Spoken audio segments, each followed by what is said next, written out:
Good evening, everyone, and welcome to the museum. I'm John Holler, the CEO, and it's my pleasure and honor to welcome you to this night, honoring one of the real revolutionaries in the field of everything that you just heard about, Dr. Eli Harari.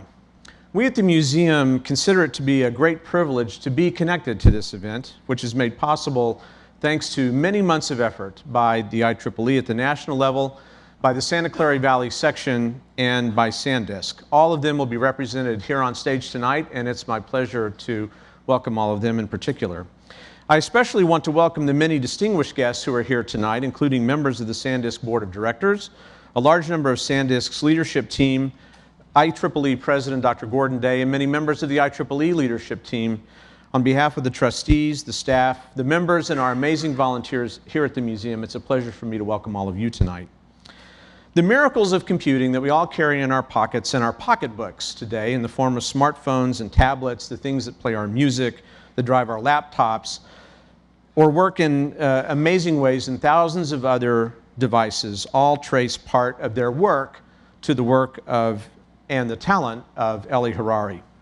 I learned three things as we worked to prepare for this evening. I learned that Eli Harari is a tremendously humble person who has rarely sought the limelight, beyond the light that naturally shines on him as a pioneer in his field. I learned that, nonetheless, he has a tremendous following and a fan club that spans the globe, and many of his biggest fans are here tonight, and rightfully so. And the third thing I learned is that it is a big deal to have an IEEE milestone commissioned and approved as a result of your work, and you're going to learn quite a bit about that yourselves tonight. In short, Eli Harari is exactly the kind of person doing exactly the kind of work that we love to celebrate and commemorate here at the museum. If Ray Kurzweil is right, and the devices we have today are 1,000,000 times cheaper and 1,000 times more powerful than the ones that he was talking about, like the IBM 7094, it's in no small part due to the work we're going to be discussing this evening. And we are perhaps unusual in that way, and deliberately so, because we are a museum of the new and inspirational rather than a museum of merely the ancient and dusty. We're finding quite an appetite for the work that we do. Since our $20 million expansion last year, we're attracting more than 130,000 visitors a year. We are educating thousands and thousands of children throughout Silicon Valley. We attract several million more people annually on computerhistory.org, on our YouTube channel, and now on public radio, television, and C-SPAN.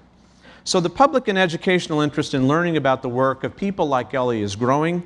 That's only appropriate, and in fact, we think it is a very good thing at a moment in our history as a society when we need more of that than ever before. The chief evangelist for this evening and this IEEE milestone over the last year has been Brian Berg, who is currently the chairman of the Santa Clara Valley section of the IEEE.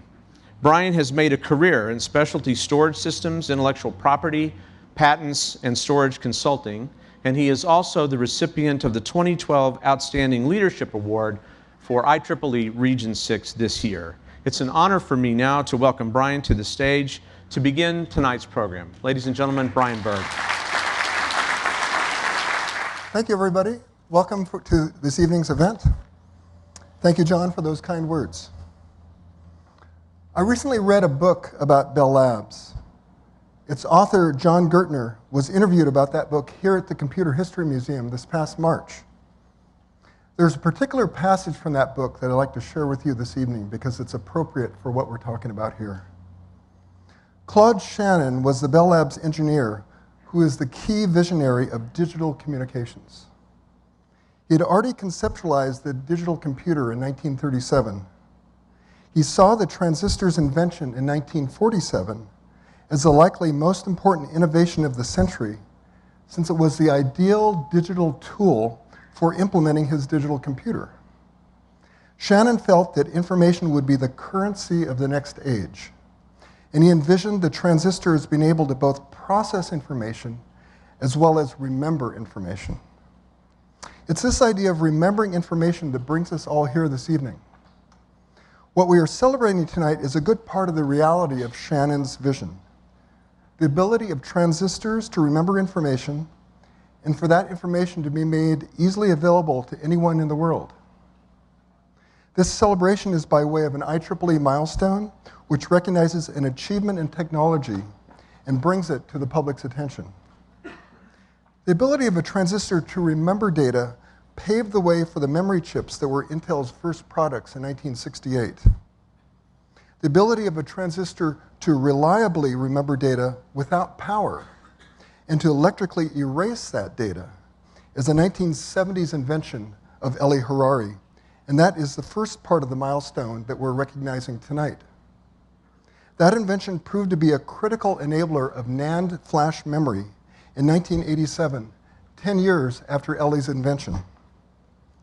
The ability to manage what was then thousands and what is now billions of transistors in flash memory was invented by Eli in 1989. That invention was the genesis of SanDisk. And that invention is the second part of the milestone that we're honoring tonight. This milestone joins 3 others that have been dedicated here at the Computer History Museum over the past 3 years. There's the 1959 integrated circuit, the 1969 ARPANET Internet milestone, and the 1971 SPICE circuit simulation software.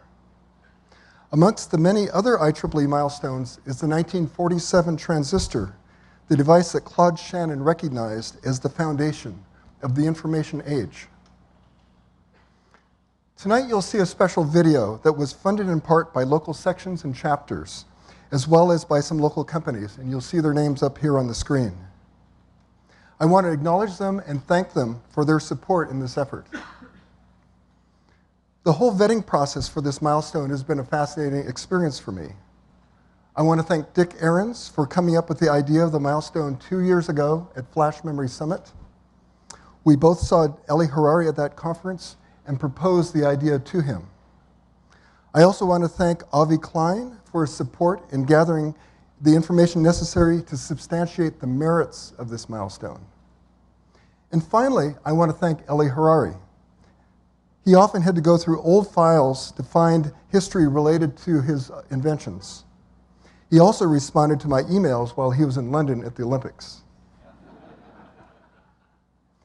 This revolutionary technology has allowed data stored in flash memory to foster new classes of portable computing and communication devices. The cell phones, digital cameras, and tablet computers that we all rely on. And who knows what else in the future? I would now like to introduce you to our next speaker, IEEE President Dr. Gordon Day. Gordon is the 50th president of the IEEE. He spent most of his career in research and management at the National Institute of Standards and Technology. He has served as science advisor to Senator Jay Rockefeller. He has been a visiting scholar and fellow at the University of Southampton in the UK, as well as at the University of Sydney in Australia. Dr. Day. Well, thank you, Brian, and my greetings to Eli Harari and all of our other distinguished guests here this evening. It's a pleasure to be here with you to represent the IEEE Board of Directors and all of our members around the world in dedicating this newest of the IEEE milestones. A milestone recognizing the innovations that led to the flash memory devices that many of us may have in our pockets or use every day. You'll hear more about that technology as the evening progresses. I'd like to think that most of you already know quite a bit about the IEEE, the Institute of Electrical and Electronics Engineers. In fact, I'd like to think that many of you are members. We're by far the largest of the professional societies in applied technology. We have over 400,000 members in at least 160 countries. We're a major publisher with about 150 journal and magazine titles in our print collection, our print catalog, and over 3.2 million articles in our electronic library. Last year, we sponsored or helped organize over 1,300 conferences. We facilitate the development of standards. There are about 900 standards in our catalog, and I'm willing to bet that many of you have a device in your pocket this evening that is operating in conformance to an IEEE standard. We support technical education from K to R, where K is kindergarten and R is retirement. And that's more and more important these days. We're a community of professionals who share common technical interests, and we work to help each other succeed in our careers. And we engage the public and thought leaders and policymakers on behalf of technology and its importance in advancing quality of life and creating prosperity. The IEEE Milestone program falls in this last category, in recognizing achievements in technology and bringing them to the attention of the public. The formal name is the IEEE Milestones in Electrical Engineering and Computing Program, and it honors technical achievements in all areas that are associated with IEEE. The program is administered by the IEEE History Committee and the IEEE History Center. And by the way, the chairman of the IEEE History Committee, Lyle Faisal, is here with us this evening. I'm often asked about the process. The program actually began in 1983.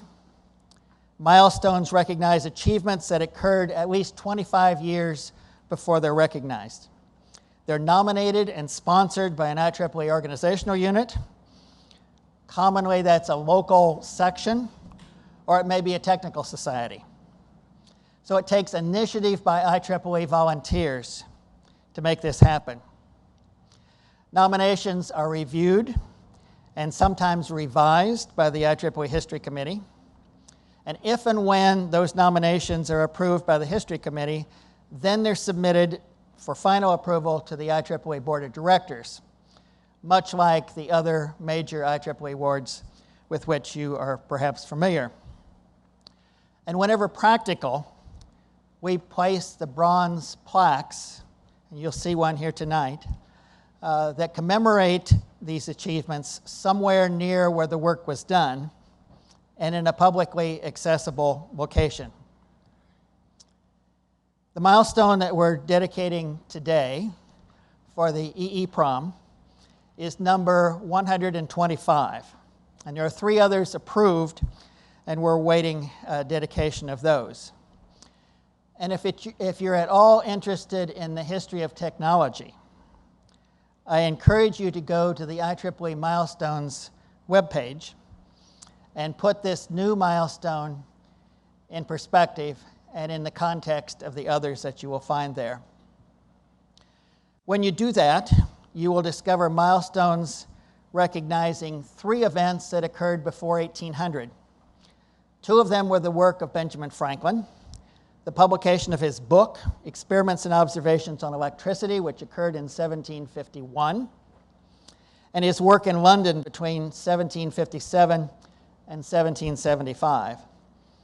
And the third of those recognizes Alessandro Volta's invention of the first battery, and that occurred in 1799. And as you scan down the list, you'll find that some milestones commemorate fundamental advances in science, that is to say, expansion of our knowledge. For example, Maxwell's equations in the 1860s, the discovery of superconductivity in 1911, the work of C.V. Raman in the late 1920s, and the Raman work is one of those that we have yet to dedicate. Others, like the one today, and the ones that Brian mentioned earlier, are more like engineering achievements. In June, I dedicated 3 milestones involving MIT and Lincoln Laboratories, the Loran navigation system, the Whirlwind computer, and the SAGE defense system. And just before that, one of my colleagues helped dedicate a milestone commemorating the Baltimore and Ohio Railroad, which those of you who are Monopoly fans, I'm sure will recognize. In my own field, I've been able to help dedicate milestones for the first laser, Ted Mayman's Ruby laser, and the first low-loss optical fiber. A few milestones recognize places like the Radiation Laboratory at MIT and Bletchley Park, the Thomas J. Watson Research Center. And before long, I think Bell Labs will be added to that list. So I think you get the picture. All of the milestones recognize events or collections of events or places that changed the world as we know it. And flash memory certainly belongs in that group. You'll have gathered already that I'm trying to persuade you to look at the list. And the reason is that I hope you'll have the same reaction when you do that I have. That there are still many achievements yet to be recognized. I see the ones missing in my field, in optics and photonics. And I've been working to do something about that. And I hope that you'll do the same thing in your field. And there are, in fact, instructions online for exactly how to do that. And Brian is an expert at getting it in place. So thank you very much for being here this evening to be a part of this celebration. And now we're going to take a look at that video that Brian mentioned earlier that will tell you more about the EEPROM and its significance in the field. Thank you very much.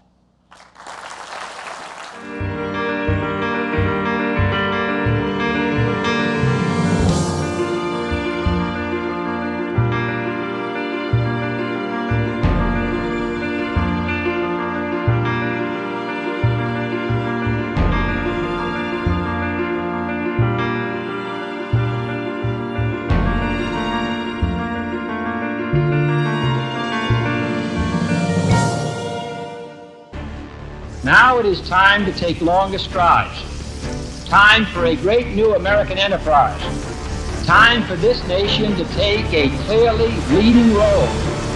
I believe that this nation should commit itself to achieving the goal of landing a man on the moon and returning him safely to the earth.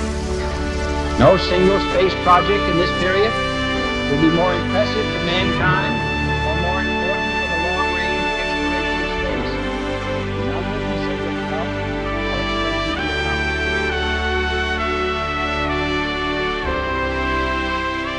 enough. That Kennedy speech was a huge motivation for him. And while I don't think he really understood the ramifications of it, it put him on track towards his career path and, more importantly, what eventually became the inventions that he brought to market. Eli did pioneering work way back in the 1970s to develop the concepts that led to today's flash memory.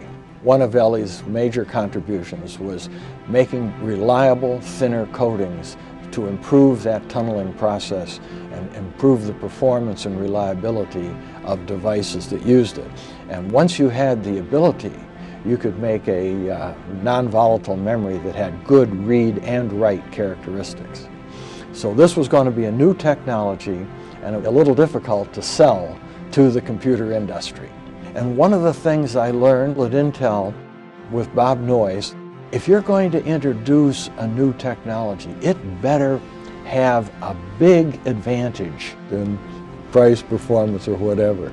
And the number we sort of came up with was about an order of magnitude, a factor of 10. Apparently he took the advice to heart. He goes on years later to form a company to develop useful products based on flash memory technology. You know, this discovery is considered by a lot of us as one of the most important in not only last century but this century, because it's enabled companies like Apple and other companies to be able to use it at the heart of their next generation products.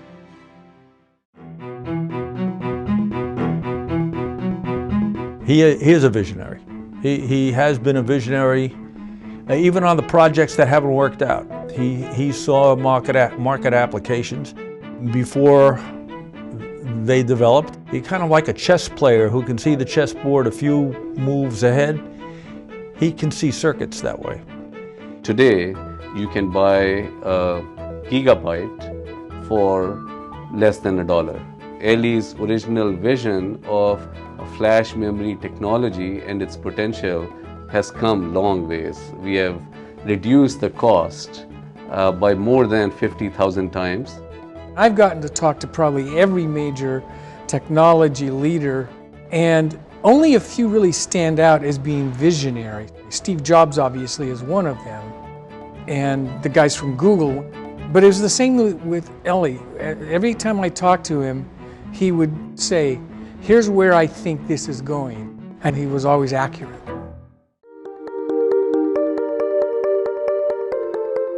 Flash memory is an inexpensive way of storing information in a stable fashion so that it doesn't have to be refreshed constantly and use up power.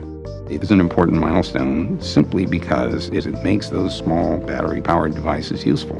Our mission was to open up a whole set of new market opportunities in terms of flash storage in portable devices. それに対してフラッシュメモリーというものが世の中のメディアを席巻していくということに関しては強い信念を持った方で。We were few years ahead of the time when the devices could actually use our solutions, and that required tremendous evangelization of market opportunities, which Eli was just brilliant at. その人間性にある部分私は惹かれた記憶があります。エリが将来的にこれは1ギガバイト10ドルになっていく。でその先は1ギガバイトが限りなく1ドルに近づいていくだろうという、確信を私に話してくれたんで、その時点で私は彼の言葉を信用しました。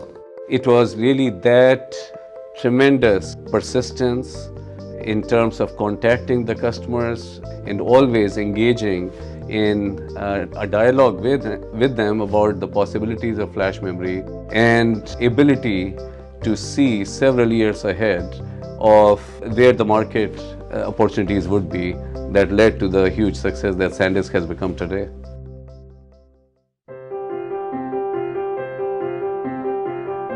I remember talking to Steve Jobs when he brought out the iPod, and he made a point.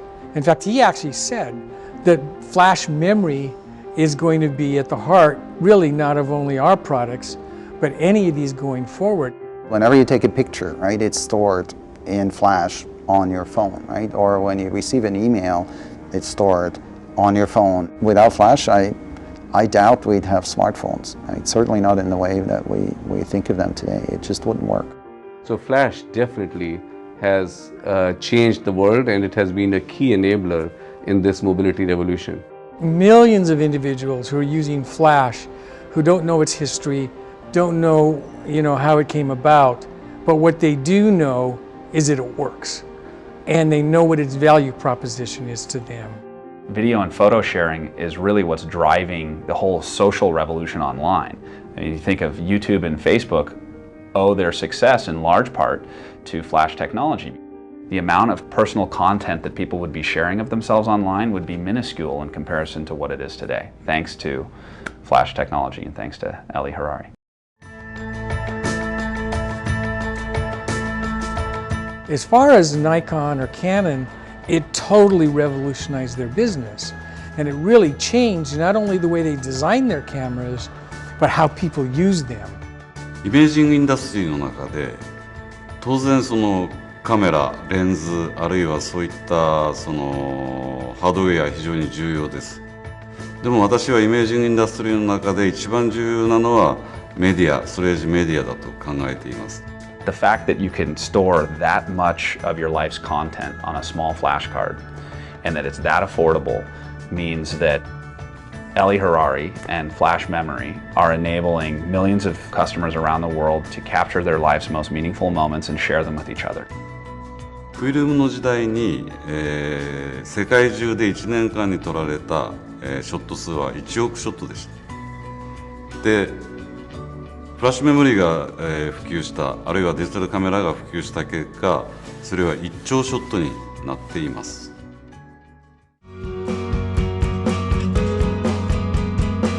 Flash is really pretty central today. I think it will just become a larger and even larger fraction of the bytes that are stored. So our search benefits from having Flash available because it makes search go faster. Pretty much all systems, the whole storage systems use it to make everything just work faster.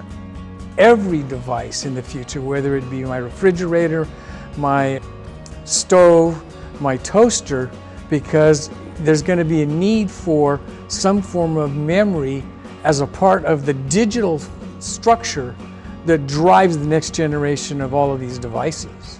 This much of my life fits on this little chip. That's incredible.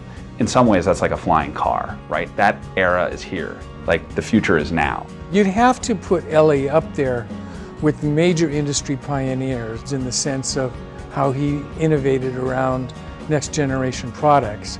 That invention and his role in that invention was one of the most important technology advances for our time. I mean, at the end of the day, you want to be successful in life, with your family, with your business, in all aspects of your life. And I think that Eli's got that in spades, and he's proven that you can be a wonderful guy and be fantastically successful in realizing your vision. Eli, you're a great guy. It's been a terrific experience for me to be with you all these years. Thank you for the amazing contribution you have made to technology, and the best of luck to you in the future. 原井さん、この度は素晴らしいアワードの受賞おめでとうございます。Eli, I appreciate the opportunity to be a part of this tribute to you, and I really want to congratulate you for your work in the past and your vision for the future. From one entrepreneur to another, you thought it, saw it, did it. Big time. Congratulations, Eli. Eli, congratulations on this recognition. It's too bad that I'm not here today to hug you on this major event and recognition, but I can tell you, when I see you next, you're going to get a big hug from me. Well deserved, Eli. Congratulations.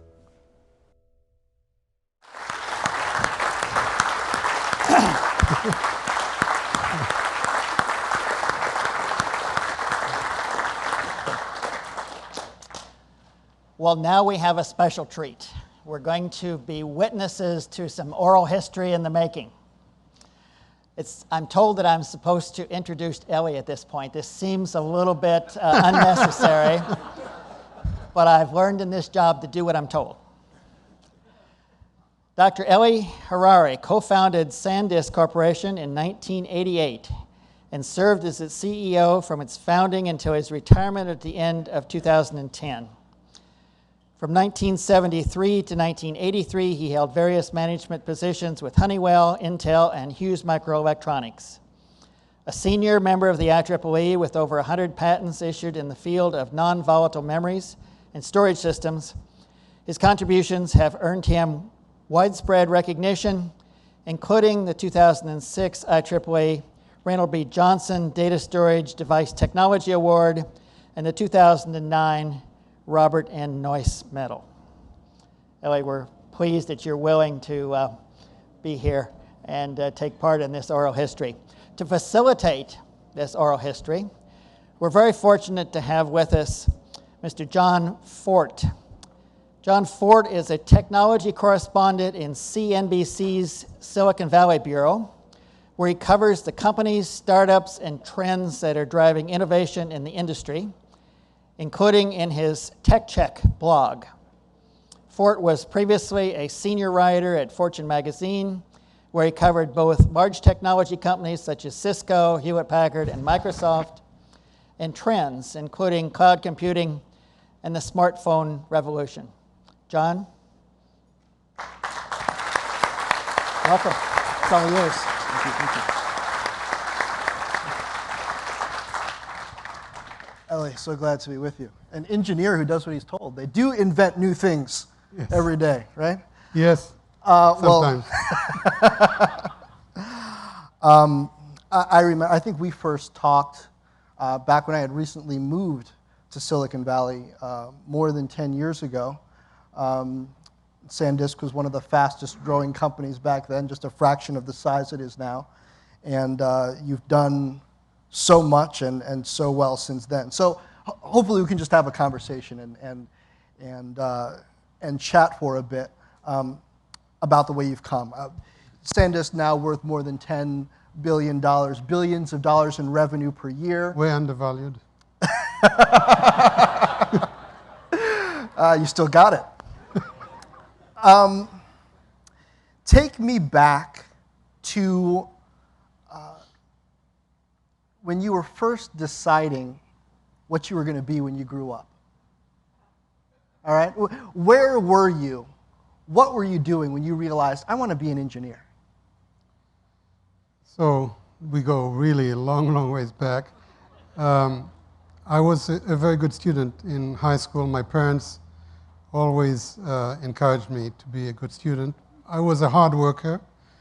And as that video showed, 1961, that Kennedy speech really got me fired up. I'm sure it did to thousands of people around the world.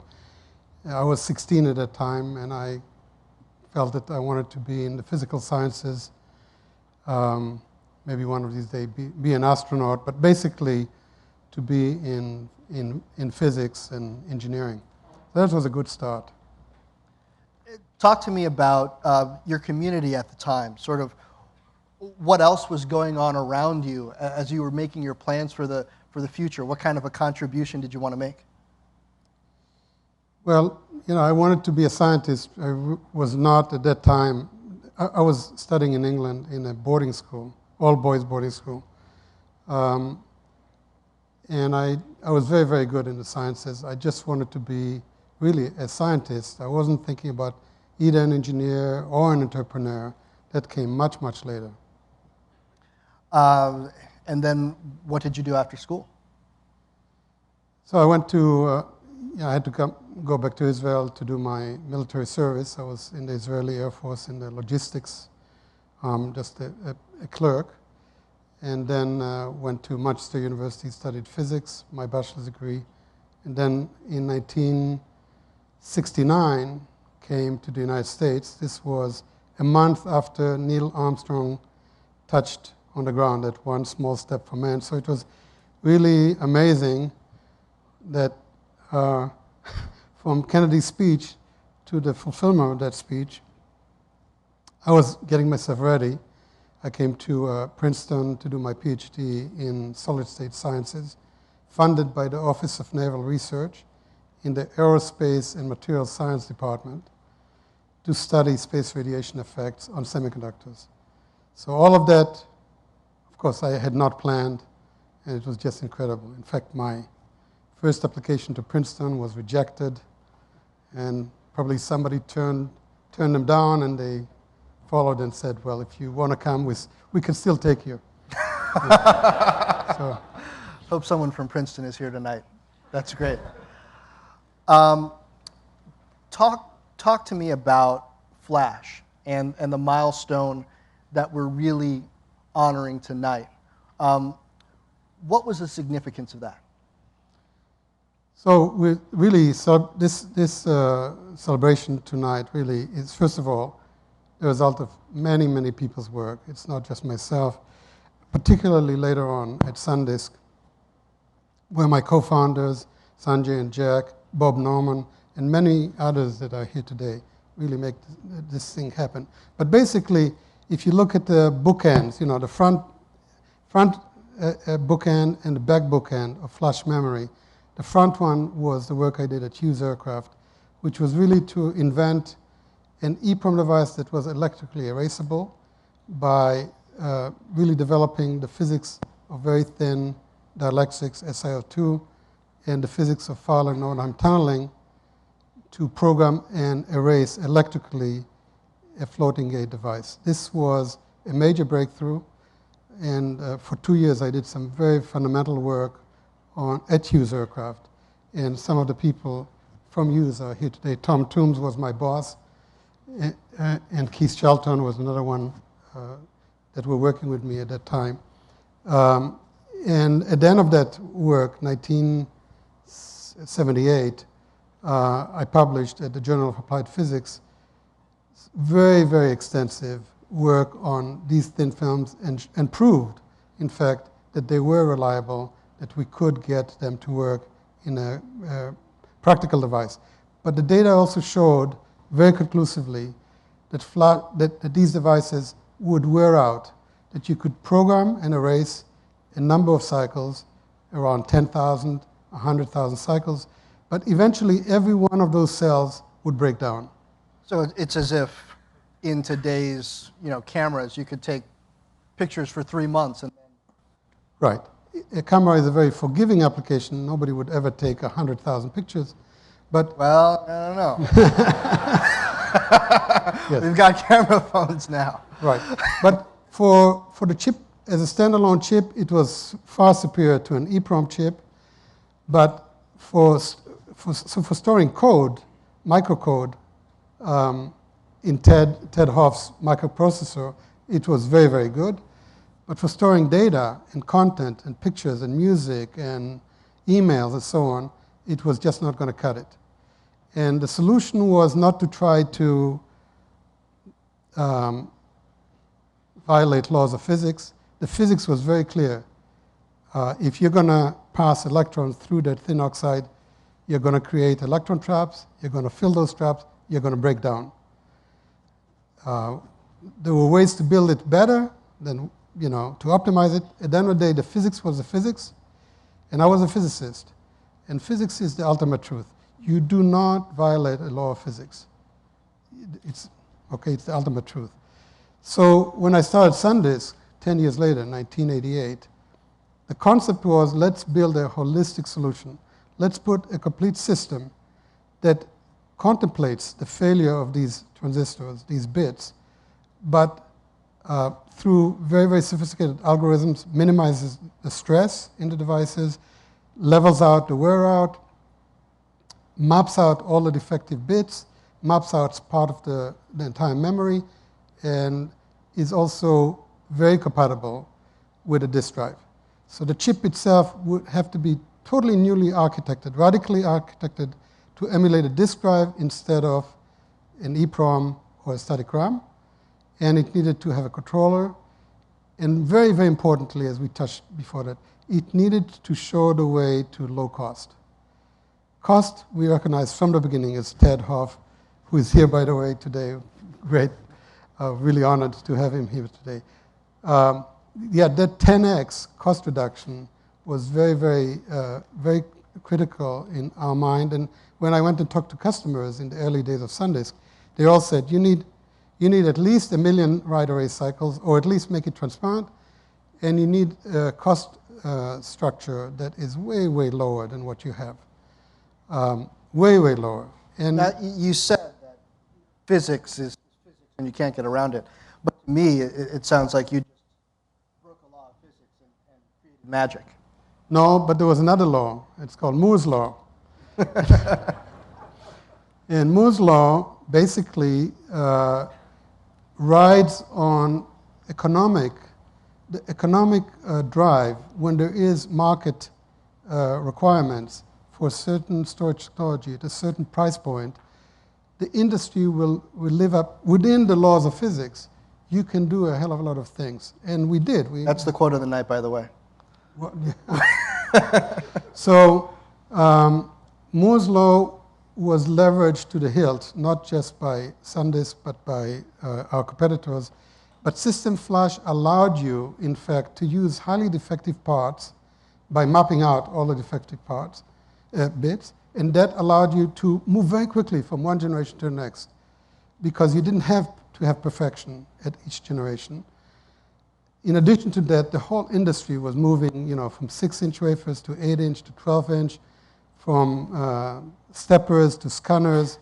Across the board, there was such a huge financial incentive to bring the cost down that we were just, and then the application of MLC, multi-level cell, which SanDisk invented, which again required system solution. Multi-level cell, storing 2 or 3 or even 4 bits on every physical cell, was crucial to bring the cost down and now, of course, it's widely adopted by the entire industry.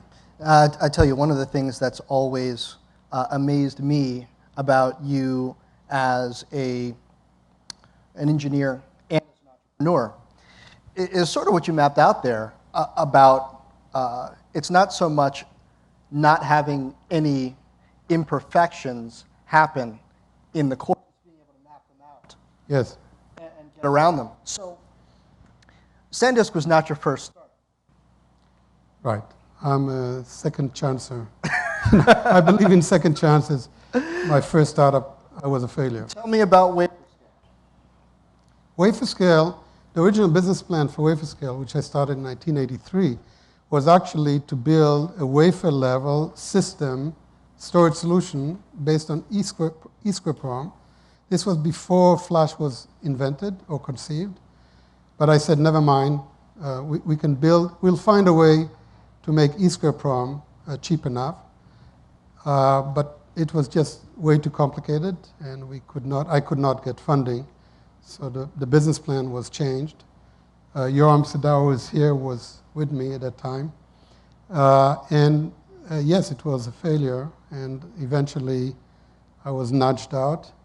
I started as CEO, brought in as CEO, became chairman and CTO, but was eventually nudged out in 1988, which was really very, very good for me because it was the beginning of SanDisk. You're not the only kind of co-founder, CEO nudged out in the late 80s, so you're kind of in good company there. Yes. Seems to work out for some folks. Some better than others. But I was 43, which was not young to start a company. But of course, I felt like I was 18, and in many ways, I probably was. When I talk to you, sometimes it still feels like you think you're 18, which is great. So after that, you were still inventing things, but I remember a conversation we had, you were kind of into fishing?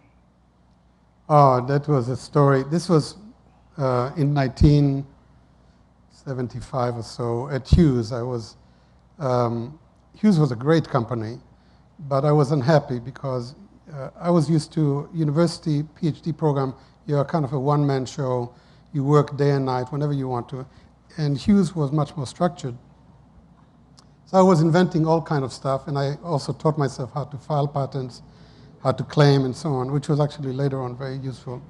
So I was trying to invent a fishing rod that wouldn't require going this way. If you stand on a pier, they said no over whatever you call it. So my wife asked me one of these days, Eli, how many fishermen are there in the United States? And I said 26 million. And how many times have you fished? And I said, I've never gone fishing. And she said, and the things that you know in your field, how many people know what you know? And I said, maybe 3. So she said, well, so what am I missing here? I think we ought to apply for her to have a Milestone Award as well. Because so this was incredible. It really was my aha moment. And it was about a month later that I came up with the idea for thinning the gate oxide in a floating gate device and applying Fowler node tunneling, which I knew about from Princeton. And within a few weeks after that, I actually proved the concept on floating gate capacitors, which are relatives of a transistor. And from then on, it was just go, go, go. It was like a mad rush and never looked back. Never looked back, but you ran into obstacles. You wanted to do Flash at Intel, right? Yes. At Intel, I was manager of technology development for the Santa Clara group. And I went to Andy Grove. This is a funny story. I called the secretary. I said, I want to see Andy I need an hour. He's just a big teddy bear. He says yes to everything. He says, well, let me talk to Andy and see. He was 4 levels above me. He was COO. She calls back and says, Andy will see you for 30 minutes. I said, no, I need an hour. She said, let me call you back. She calls me back. She says, he'll see you for half an hour in your office at 8 a.m. And he did. And I tried to sell him on the concept of EEPROM solid-state disks.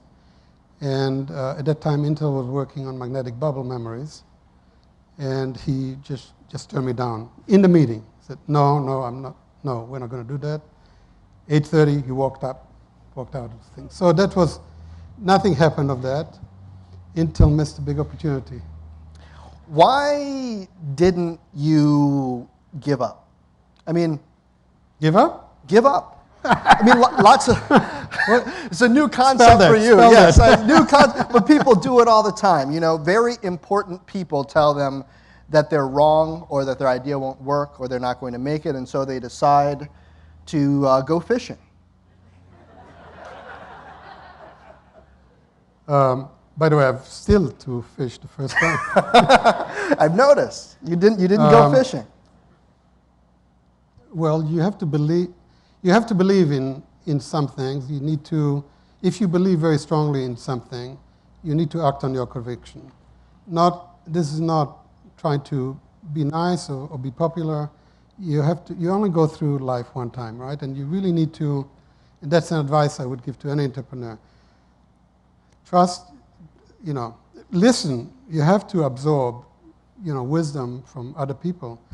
But if you believe very strongly in something, you should not give up. You should accept setbacks. You should accept failures. You should embrace failures because you will learn a lot from those. Don't repeat the mistakes you make. But never fear stepping forward and making things happen, and be patient. It's like I have a saying, hurry up and be patient. On the one hand, you have to hurry up to prove your concept to be hopefully first to market. But when you're pushing the envelope, the market is almost never there. You always have to wait, and you have to make sure you have enough cash in the bank so that you don't run out of business. And most companies run out of cash, even if they have very good ideas. So for that, you need to have very strong partners that trust in you, trust in your intuition, and share your vision. Some venture capitalists, I had some very, very good ones. Two of them are here today, Erwin and Kathy. Kathy Lego and Erwin Federman, that were with us through this chasm going through. We were ready with the first product in 1991, 1992. The market wasn't ready until 1998. For 6 years, we were basically establishing beachheads, being on the Boeing 77 entertainment system, basically $250,000 here, $100,000 there, industrial application. We built it into a $100 million business before digital cameras took off. And it took off because of the web. And the web was not in our business plan. We had it just came out of nowhere, and suddenly people understood that they didn't need to print the digital image, but they needed to capture it and then email it. 1998, how did you know, when did you first know it was taking off?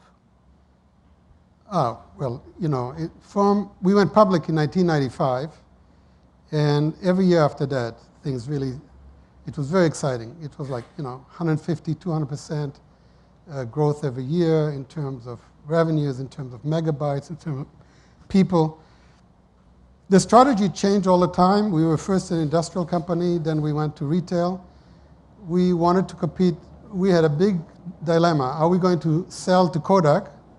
Kodak was a good partner. Fuji was a good partner. Sell to them under their brand or compete with them. And we decided to do both, basically to establish our own retail brand and to also sell them. We recognized that there was a conflict in here, and the conflict eventually led to Kodak dumping us because we became too strong and competing with them. And then eventually, like about 8 years ago, we saw mobile coming, big time, and we developed the micro SD, which was just the right product. We developed it with Motorola at a time when they were very strong. And it was, in every case, it was, the famous saying, Gretzky's, you have to skate to where the puck is going to be. We were always trying to extrapolate to where the future is going to be and try to be there when it arrives. But there were times when we were there and it wasn't arriving. No, it took a hell of a lot. That was a very slow-moving puck. So, and sometimes you got into some hockey fights. To extend the Gretzky metaphor maybe a bit too far, I remember in the early mid-2000s, you decided to take on Apple. Yes, yes. we came out with the first. We came out ahead of Apple with the Sansa music players, and then they came out with the iPod, and you know the rest of that one, and we started actually a campaign, an ad campaign that says "I don't," little I don't, and I sheep, like everybody's a sheep, using. Well, Steve didn't take kindly to that, and one day I actually got a call, and amazing. He was devastating us in the market, and he called and says, "Eli, you know that your scroll wheel is infringing on our..." And I said, "Well, you know that your flash memory, It was good. Well, we had very good relationship. I think Steve Jobs truly was a phenomenal champion of flash memory, truly believed in it. We had one time, 5 years before the iPod Nano came out, I had a meeting with him at Infinity Circle in 2001. And he said, "Look, we're coming out with a product right now. I'm going to use a Toshiba 1.8-inch drive, and here's what I'm paying for it. If you can match that price, I'll move to flash." But it was like 3 or 4 times. Our cost was 3 or 4 times what he was asking for. And I said, "Just give us a few years, and we're going to get to that." And sure enough, in a few years, we got to the price point. And today, well, very soon, hard disk drives went out of it, except for the Classic, which is now 160 gigabyte. Yeah, I remember talking to Apple at the time, and they were saying, "Oh no, hard disk is still going to, be around for quite a while." And within months, they had switched over to flash, and now they can't move everything to flash fast enough. It seems it's going through their whole product line. Yes, they're they've been very good for flash. They are a very tough customer, of course, which, when you have such a big market share. Samsung also is a company that figured quite a bit into your dealings as a businessman. They are the biggest flash producer. They made a couple of runs at SanDisk over the years. One that's very serious, yes. Yeah. Tell me about Samsung and how they played into things. So Samsung, is a very, very fierce competitor, a phenomenal manufacturer, and has in their own way contributed a great deal to the flash business, particularly to NAND Flash. They wanted to acquire the company. They put, I think, like $6.2 billion on the table. The timing was the worst possible timing for SanDisk. It was 2008. We were in a very deep part of the down cycle, economic cycle, and a very bad cycle for flash memory. And I felt that it was, really, we were doing really well, even though we were losing a lot of money, but we had ample reserves. This cycle was normal. It was more severe, but we've been through 4 or 5 cycles before, and I was convinced that we would get out of this thing stronger than ever, which we eventually did. And the board supported me on that. And fortunately, we stayed independent. It was the right decision for the shareholders. But, it was, at the time, we were under a lot of pressure because the market was all stock was depressed and cash was king, and you don't get $6 billion offer just like that. But it was the right decision.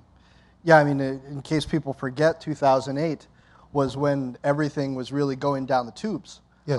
So it was a real opportunistic move by Samsung. How much pressure was there really? I mean, did you have investors calling you on the phone saying, let's take the money and run? Yes, there was a lot of calls from very large investors. And the problem was that the industry, including ourselves, has gone through 3 successive years of 60% price reductions and about 50% cost reductions. 50% cost reduction is pretty good, but 60% price reduction meant that every year we were running faster and making less margin. And it was kind of like, if this thing continued for 1 or 2 more years, there was no way you could survive that thing for anybody. And that was, frankly, my conviction was, it doesn't make sense. Economically, it makes no sense because the demand for flash keeps growing, and nobody in his right mind would build the next fab if the return on investment was so negative if that price reduction continued. And I came out and publicly said so. I said, this does not make sense. All the industry projections show that the industry will have to invest like $30 billion in new fabs in order to increase revenues total by $20 billion. Where's the economics here? And just to clarify for the folks who aren't familiar with the business model here, every once in a while in the flash market what happens is people build so many manufacturing facilities, the market gets flooded with flash, the prices go down, it's a tough time, but then everybody comes to their senses, stop building fabs, there's not so much supply, prices go up again, people are making money. Some other industries, things don't work out so well. Sony's still trying to dig out of the hole in TVs because of displays. But you were convinced that this oversupply problem that was keeping prices down was going to end. Yes, I had no doubt about that, and it transpired exactly that. And the prices did stabilize. In fact, they went up. And the industry regained its health. It took about until 2010 was a very good year for the industry, and since then there's been a lot more, more people are looking at the profitability, the return on investment, and I think the industry is much, much healthier now. And there's 5 suppliers, there's very fierce competition, but there's a rationality in the way new capacity needs to be basically in line with new demand. And the key is to create new demand. And the big demand driver now is, of course, solid-state disk.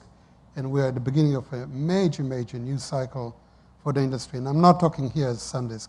I'm retired. I'm talking my personal opinion. Which I think is worth something. You've won an award or 2. Yeah. I'm not, there's no forward-looking statements here and all that. Yes, I know. You're retired. You're retired. I'm retired. Speaking for myself. He's retired, yes, just speaking for I don't have inside knowledge. And just to check the math on that bet, Samsung offered $6.2 billion 4 years ago. SanDisk's market cap is now over $10 billion. So yes, it worked out okay. And undervalued, as I've said before. Again, my personal opinion. His personal opinion. You've got a couple shares still. I still have. Okay. Yes, I'm quite. Yes. You've also been a mentor. Not only to engineers at SanDisk, but we saw a founder of GoPro up there, who I know that you've spoken to. What has really driven you to talk to the next generation of entrepreneurs, and what do you tell them? Just do it. Just do it. I mean, Nick Woodman at GoPro, I used to meet with him in the morning. He solicited those meetings. And for a number of months, he tried to get SanDisk to acquire his company. He was like a 7-person company at that time. And I thought he had a great product. I got him to meet all our key marketing people and so on.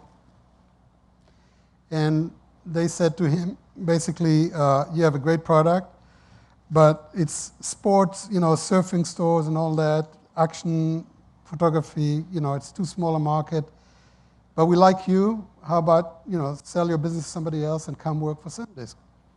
And he came to me and I said, no, you got a great business and you got passion and you understand this business, stay with it and make it into something. And that was, he listened and, and he deserves all the credit. I mean, he built a phenomenal company, phenomenal brand. He did more than that. He created a completely new category, sports photography. So in a way, he did something very similar to Pure Digital. The other John, John Kaplan, and John Kaplan too.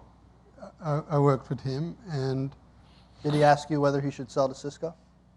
He wanted SanDisk to acquire him, and I said, well, I really like you. How about you coming on board? But that camera is going to be in every cell phone, so this video camera. So you only have a very limited number of years.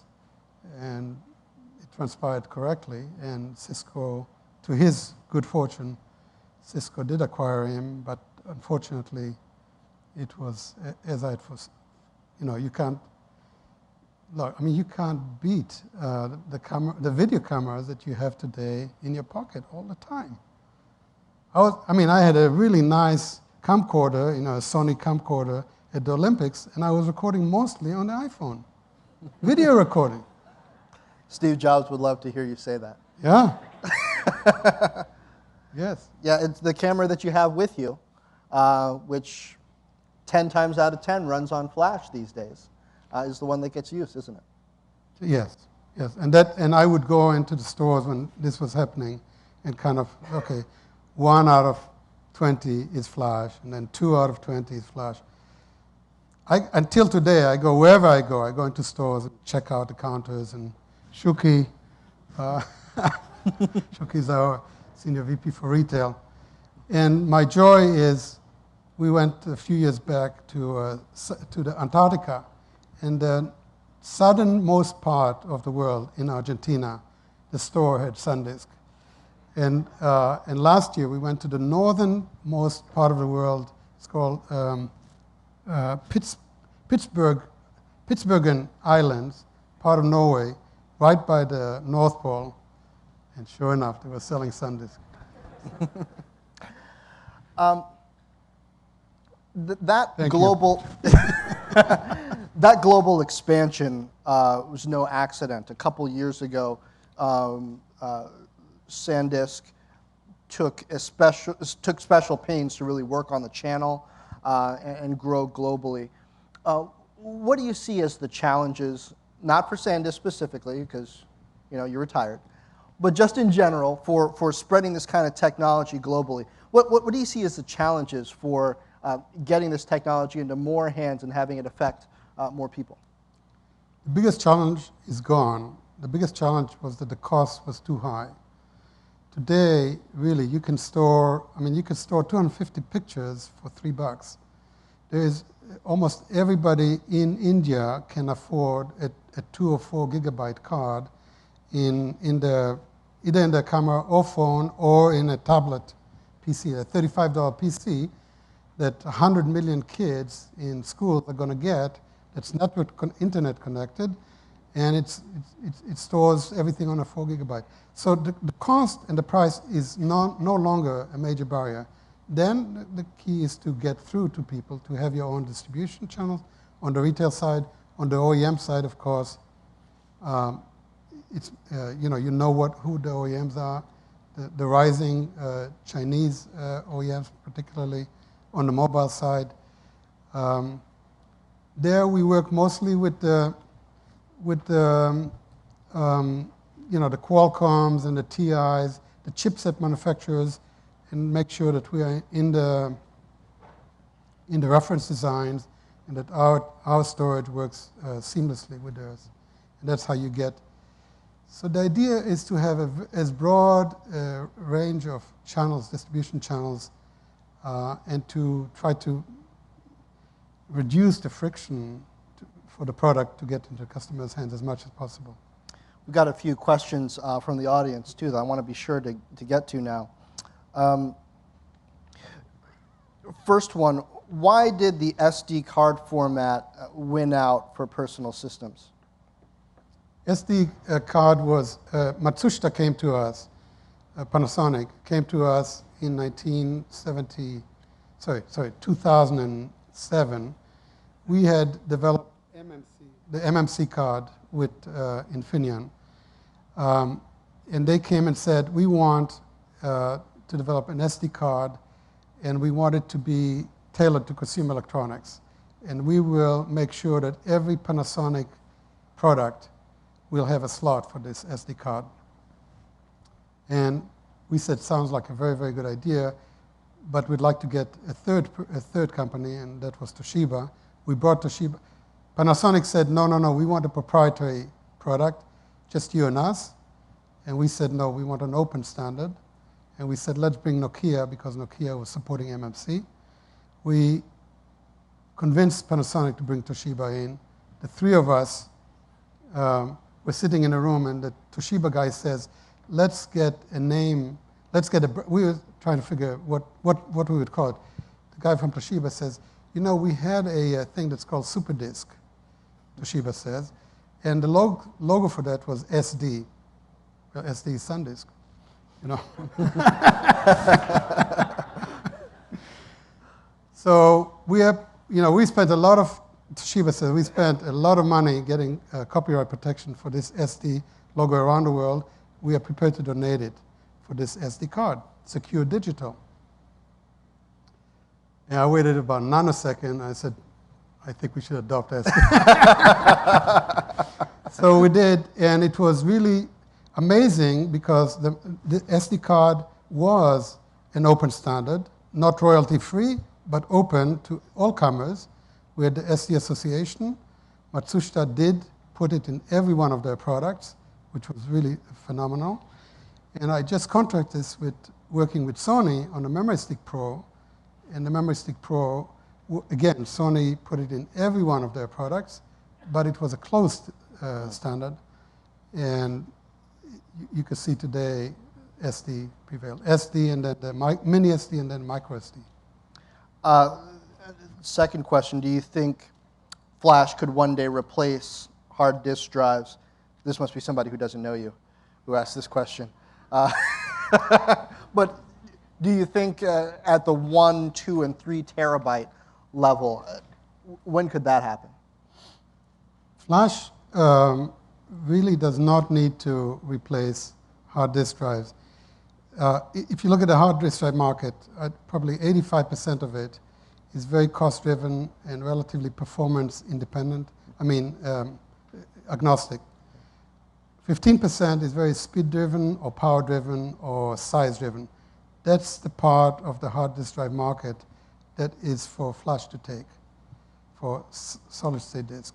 And that starts with enterprise, actually starts before that with the iPhone and the Android phones, and anything that's very lightweight, that's battery, that's very compact, very thin, is already taken by Flash, Flash SSD or other forms of Flash.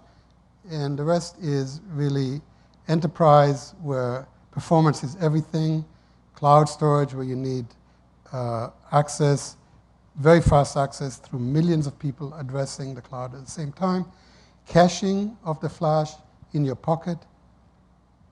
So there is coexistence between hard disk drive and solid-state disk. There is even hybrid drives with Flash in front of hard disk drive. But at the end of the day, Flash as well as 3D memory, which will be kind of the next wave, maybe in the next 5 to 15 years, will basically complete the cycle, and that's a very, very huge opportunity. Okay. What do you feel is your greatest accomplishment in life? My family. My kids. Really. I sensed that you would state it that way. No, I mean it. No, I believe you do. And how do you measure a value in life that brings you to that answer? I mean, you can't replace the joy of, your children, your wife, your family together, your grandchildren. Think about it. I mean, I think people that have that understand it. More of a should understand it, but we live in a valley where people work long hours away from their families. Some do it so that they can eventually spend time with their families. Some never get to that point. How did you work through that tug of war and find balance or not? My daughter and my son-in-law and the 4 children were flying from Rome to California 4 or 5 days ago. This was more stressful for my wife and I while they were in the air than any stress that I could have at SanDisk. So the value is, it's just irreplaceable. What are your plans? And by the way, I understand airplanes, and they are the safest possible travel. Right, but when it's your loved ones, you don't think about the physics so much, right? That's right. Now, when I fly myself, I don't care. Then it's their turn to worry. Yeah, I think so. What are your plans for the future? And will you start a new company, since you're still young at heart and mind? No new company. There's enough entrepreneurs out there. I'm really very, very happy with my wife, retired. Really just phenomenally happy. It's wonderful not to have any of the stress. We are involved more and more in some medical research, philanthropy. Travel too, but still haven't gotten to starting to read the pile of books that I've kept adding to in the last 30 years. There's a lot of things to do. What genre of books do you have stacked up mostly? Oh, just anything. History books and science fiction. But anyway, there's... Well, you've been working on science facts so much, you could take a break and do some science fiction, right? Handwriting here, pardon me as I get through this. At a certain point in the early 2000s, there was a mass transition of the memory architecture in mobile phones.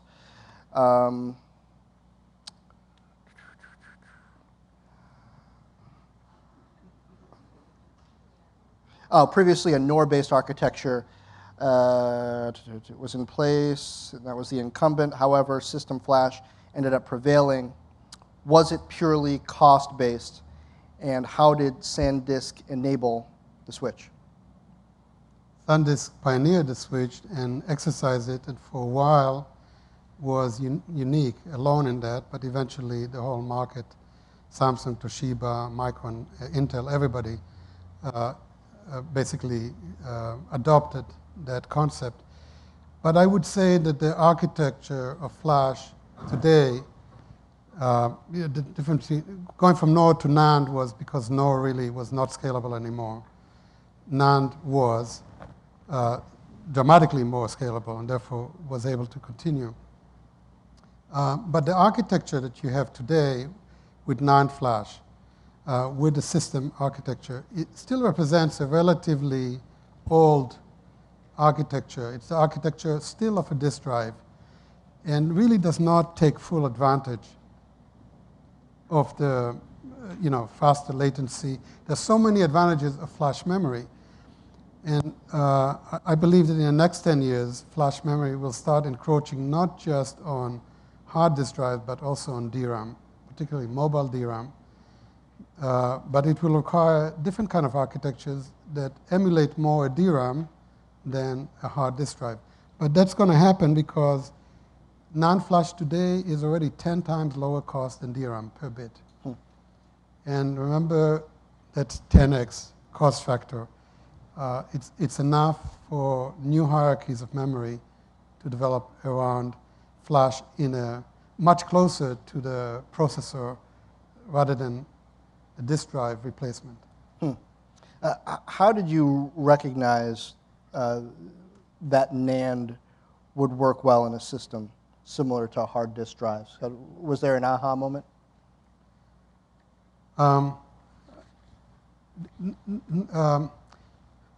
It was necessity is the mother of invention. You know, in 1998 or so, we had SanDisk had our own serial NOR flash that was architected like a disk drive, but was still no memory.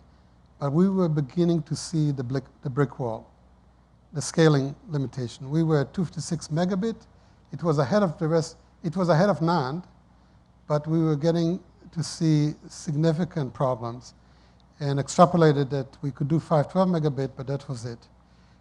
So I got my team, my physicists, my engineers and technologists, and said, look, either we invent a new kind of flash memory, flash cell, or find somebody else's that's better. And we did. We actually invented our own and carried it quite a lot, but at the same time, our analysis showed that NAND would be able to scale much, much further than we were. Fortunately, Toshiba was very desperate to get our MLC patents, multi-level cell, and we negotiated with them that we would become partners. We would put in our MLC and our general expertise in flash memory. They would put on the table their NAND flash and their semiconductor manufacturing. It would be a long-term partnership. We actually agreed to put half the money for new manufacturing capacity that would be captive. And we never looked back since. It has been the most phenomenally successful partnership between two companies, despite the fact that they were much, much bigger than us, and their culture was much, much different than ours. And we've learned from them, and they've learned from us, and there's no way we could, or they could, have achieved for themselves what we've achieved together. Truly a symbiotic relationship. They're bigger, their culture is different, and they're really far away. Aren't those usually, ingredients for massive partnership failure? Yes, except when you have a strategic partnership, and I know everybody talks about strategic partnership. To me, strategic means survival, a partnership for survival. If your strategic partner understands that their survival depends on your survival, and vice versa, no distance will separate you from success. Last question I have here on the cards is, what was Kodak's response to flash memory in cameras? I imagine they had a number of responses. You sort of touched on you cooperated with them and competed with them at the same time. So actually, yes. So it's an interesting story because in 2010 at the CES show, I was walking into the Kodak booth. They had a very big booth. And I was working with one of our VPs, and he whispers to me, don't tell them who you are. So I was afraid you get mobbed by groupies. I kind of understand what he's saying, but what do you mean? So he says, well, who shot Kodak? So I thought about it afterwards, and they're bankrupt now, and the truth of the matter is that Kodak was a very strong supporter of SanDisk in the early years, and in fact co-developed with us compact flash. The first digital camera that came out with compact flash was a Kodak, the DC-25. But at the senior level, that was at the engineering level, R&D, they were sold on the concept. They were very good partners. And in fact, they brought in Canon, which was a phenomenal partner. But at the senior level, top level, and their salespeople, they were printing money on silver halide, and they really wanted this flash technology to just go away. And they never, ever got over it, never until they were over the cliff. It's really a classic case of this, the innovator's dilemma. I mean, they've been so successful for so long, and they just couldn't believe. And our first two, in fact, I have it here, our first 2 megabyte compact flash card we made for Kodak. It's this 2 megabyte card. We sold it for $100 to Kodak, OEM. It was sold under the glass counter. You know, it was very easy to be pilfered. And they said, hey, $100 for 20 pictures, you know, we could give you for $3.99 and, you know, no resolution. But they just never figured the power of Moore's law. They just would not extrapolate, and it kept coming closer and closer, and they just, but it happened in many other, I mean, it happened with CDs, it happened with floppies, with the USB flash drives. This was the incredible disruptive nature that until it's there, it's not there, and when it's there, it's just devastating. It's really interesting, especially based on what you just said about the partnership with Toshiba, that when you recognize that you need each other, it's not hard to do a partnership. Kodak didn't recognize it. Did you ever have a moment like that where you realized that something was true that you wished weren't true and had to make a dramatic change in your strategy because of it? There was one time, you know, Al Shugart, the CEO, the late CEO of Seagate and the founder of Seagate, a great, great entrepreneur. Seagate invested $30 million in SanDisk when in 1992 we were in need of cash badly. And he was on our board for 10 years. And the deal was that they would own 25% of SanDisk and they would be our sales channel. And a year after that happened, and basically we would make the product, we would do the R&D, and they would sell it to their existing customers, as well as through industrial distributors, Arrow, Avnet, and so on. A year later, nothing's happening, and they're not selling diddly. And it's because we would spiff. We have special promotions to their sales guys. Every design win, $20,000. We write you a check. And that was what Seagate proposed, and we said, fine, do it. But Seagate said to every sales guy, your quota for this quarter is $40 million of hard disk drives, and if you don't sell 40 million, you're out the door. So designing for flash takes a long, long time, and here you have real customers. So we couldn't get their attention. So I went to Seagate, to Al, and I said, Al, I need to talk to you and your Senior VP of Marketing and Sales and your CFO, because your investment is going down the tube. So he did arrange that, and I said, look, this is the situation. So Al says, so what do you want us to do? I said, well, these 7 sales guys we know are very passionate, and they will find ways to sell flash. We want to hire them, and we want you to get out of the way. You know, take us to Hamilton and Arrow and Avnet and these guys. Tell them that you're still behind us, but step aside. And they said, give us 5 minutes. 5 minutes later, it says, you got it. They were so good. And you know, that $30 million investment eventually got them $600 million when they sold the stock. And they regret today selling the stock, of course. They tell me that, actually. But that was a very good partnership. It was with the best intentions, but they saw the market, but they were way, way ahead of the time. Western Digital, the same. They invested in our first round financing. They understood. They had very good people. Again, 1988, to put $2 million into a solid-state disk. But they were way, way ahead of the market. And it's just now when they need to start worrying. Where did you learn to negotiate?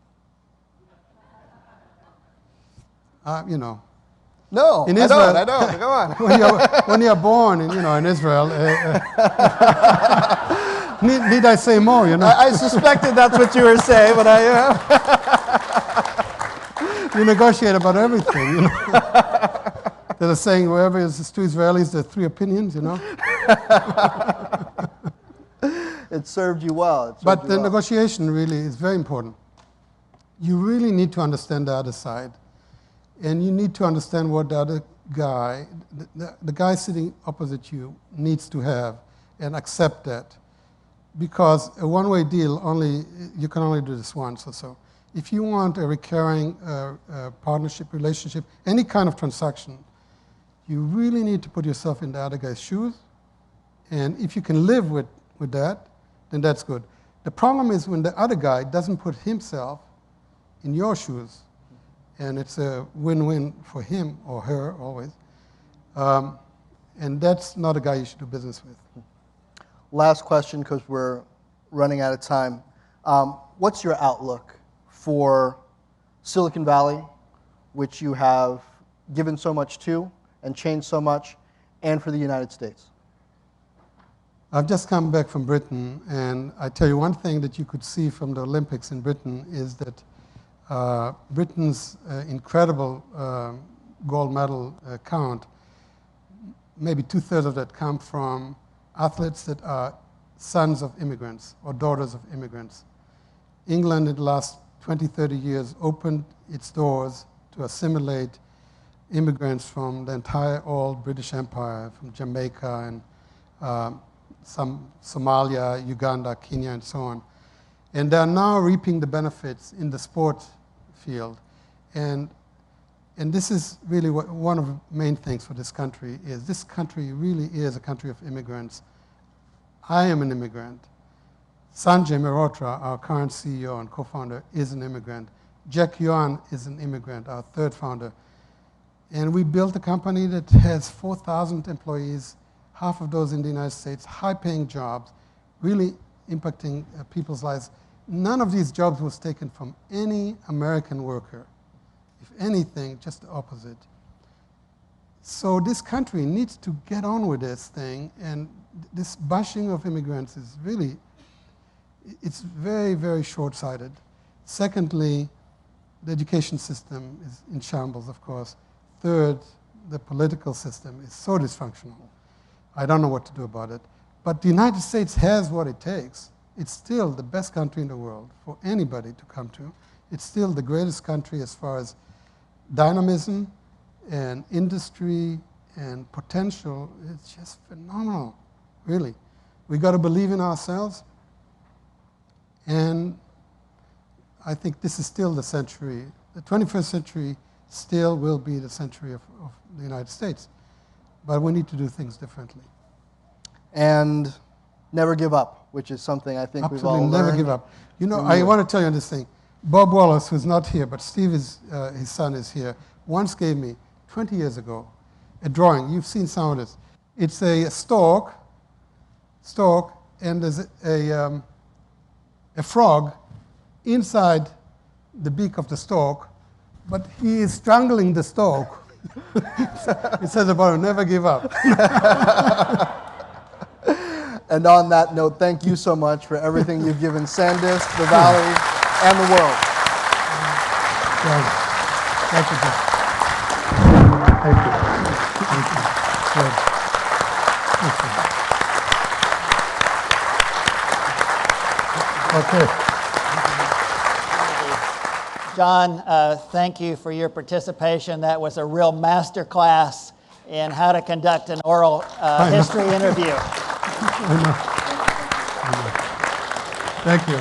And Eli, you're so articulate.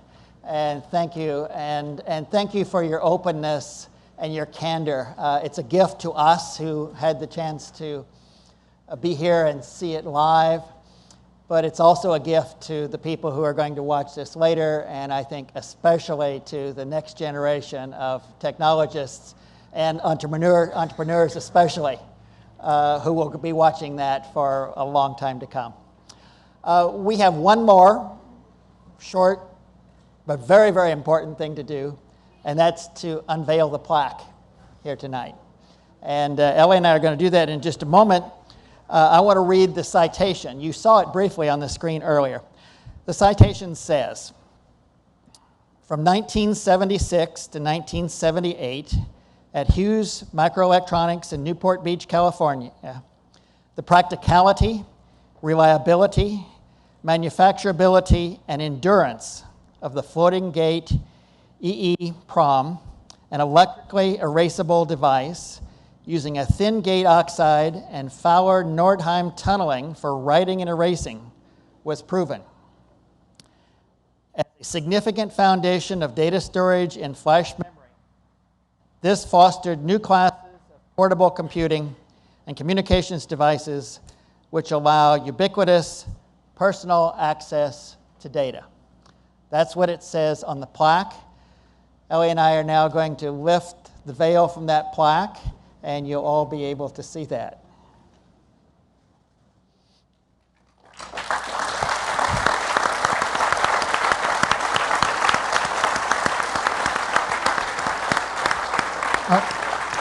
And now, ladies and gentlemen, that concludes the events of the evening. I want to say just two things. Sure. First, I want to say that I'd like to dedicate this plaque to my late parents, Abraham and Genya, and to my wife, who is unfortunately not here tonight.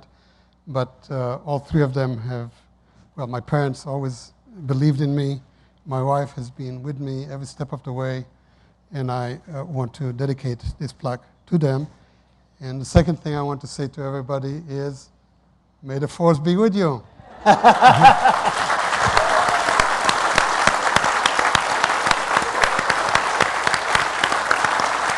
And yeah, thank you. Now, this plaque, and correct me now if I misspeak, is going to be placed in a very prominent place near SanDisk headquarters. It will be available for future generations to see. And so now that concludes the events of the evening. But please feel free to come up and have a look at this. Congratulate Ellie. Have pictures taken. Whatever you might like to do, I'm sure you'll be able to stay around for a little while at least. Thank you very much for being here. Thank you.